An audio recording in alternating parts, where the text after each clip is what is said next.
High in the Andes Mountains, beneath vast salt flats that look almost alien from above, lies one of the most important resources of the 21st century: lithium. Often called white gold, lithium is a key component in the batteries that power electric vehicles, smartphones, and the global transition away from fossil fuels. Governments want it, corporations are racing to secure it, and investors are pouring billions into it. 3 countries, Bolivia, Chile, and Argentina, sit at the center of it all.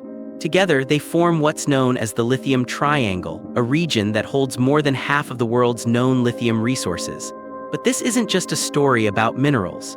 It's a story about power, dependency, environmental trade-offs, and a familiar pattern in global geopolitics. When the world decides it needs something, it goes where that thing is found. And right now, the world is turning its attention to the Andes. For most of modern history, lithium was a relatively obscure element. It had niche uses like glassmaking, lubricants, certain pharmaceuticals, but it was not central to global power. That changed with the rise of lithium-ion batteries. These batteries are lightweight, rechargeable, and energy-dense. They made modern portable electronics possible. More importantly, they made electric vehicles viable at scale. Companies like Tesla helped accelerate demand, but the shift goes far beyond a single company. Governments across the world, from the United States to the European Union to China, are pushing for electrification. The logic is straightforward: to reduce emissions, cut reliance on fossil fuels, and transition to cleaner energy systems. But this transition depends heavily on one thing: reliable access to lithium. Global demand for lithium has surged dramatically over the past decade. Electric vehicles alone require far more lithium than traditional electronics. And as countries set deadlines to phase out internal combustion engines, demand is expected to multiply. This creates a strategic dilemma, but unlike oil, lithium production is geographically concentrated, and that concentration creates leverage. The Lithium Triangle spans parts of Bolivia, Chile, and Argentina. It is defined by high-altitude salt flats, known as salars, where lithium-rich brine lies beneath the surface. The most famous of these is the Salar de Uyuni in Bolivia, often described as the largest salt flat in the world.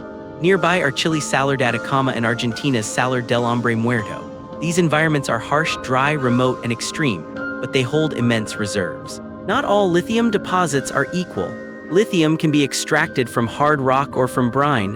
The Andes offers some of the most accessible brine deposits, which can be more cost-effective under the right conditions.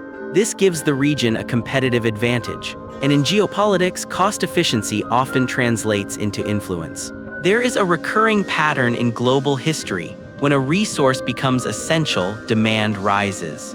And then external powers move in, economically, politically, or both. The Andes today is beginning to follow that pattern.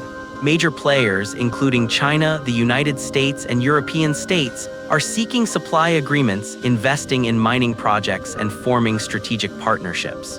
China has moved early and aggressively, building influence across the battery supply chain, from extraction to processing to manufacturing.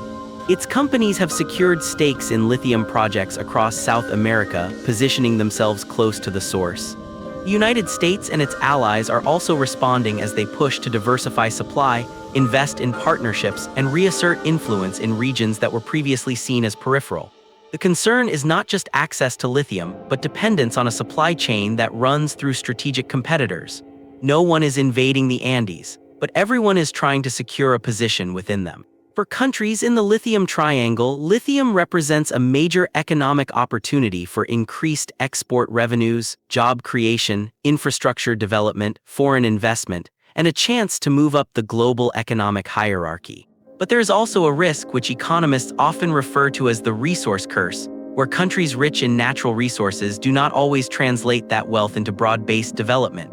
Instead, they can experience economic dependency, political instability, corruption, and unequal wealth distribution.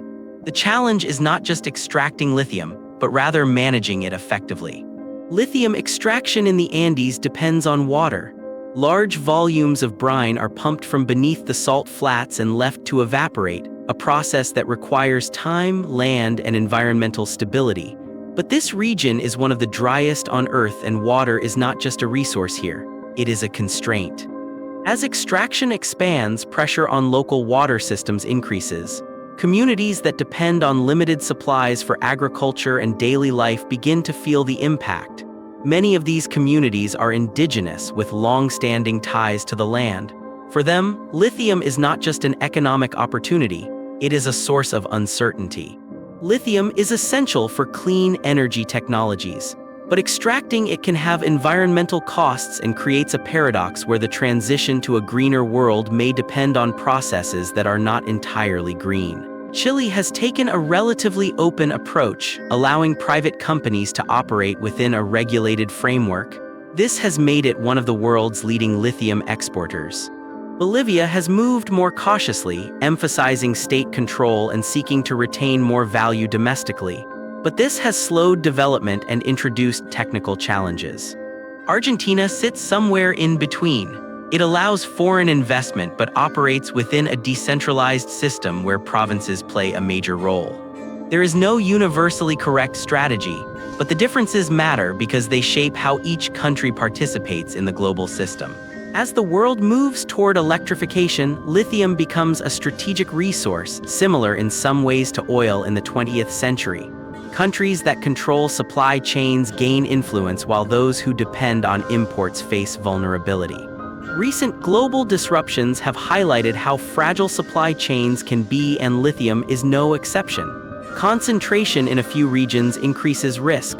That is why countries are racing to diversify sources and invest in alternatives. The competition for lithium is likely to intensify, not just between companies, but between states.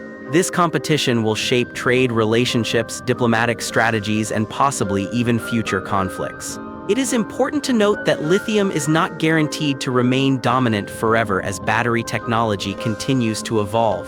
Alternatives could emerge. Recycling could reduce demand for new extraction. But for now, lithium remains central. What matters is not just the resource itself, but how countries respond to it. Will the lithium triangle become a model of sustainable development, or will it repeat patterns seen in other resource-rich regions? The white gold trap is simple. The Andes hold what the world needs, but not the power to fully control how it's used. Lithium brings investment, attention, and opportunity. It also brings dependency, pressure, and competition. What matters now is not just who has the resource, it's who controls the system built around it.